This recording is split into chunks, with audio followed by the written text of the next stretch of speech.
Today, Kenya has joined the global population in commemorating the International Day on Universal Access to Information, a critical milestone to be celebrated by Kenya on key achievements that they have made 6 years down the line since this day was proclaimed by the United Nations in 2019.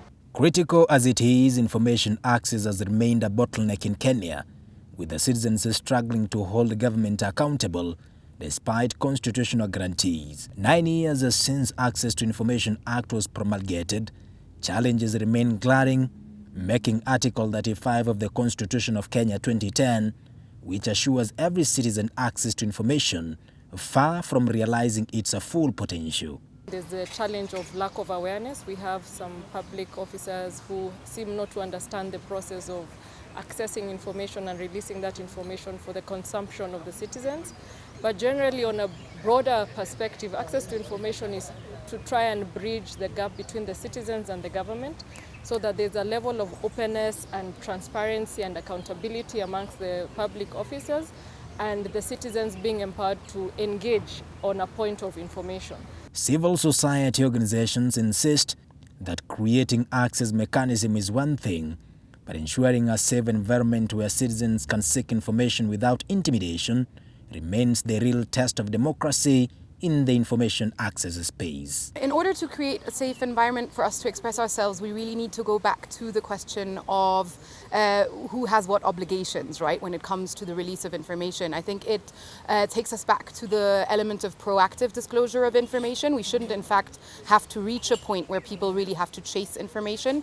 But actually, if everything is fully implemented, we should have a space in which information is disclosed proactively, even without people having to ask for it. When people are asking for information from institutions or even from private entities to which they're also entitled, there needs to be a safeguarding that there will be no retaliation against that, right? I think whistleblower protection is one element of this. The other element of this is, I think, also in the partnerships that we see and in the solidarity that we see between different institutions and partners working in this field to work towards a more open and proactive disclosure system. The government is now taking this conversation to the grassroots by incorporating county governments into the information access framework.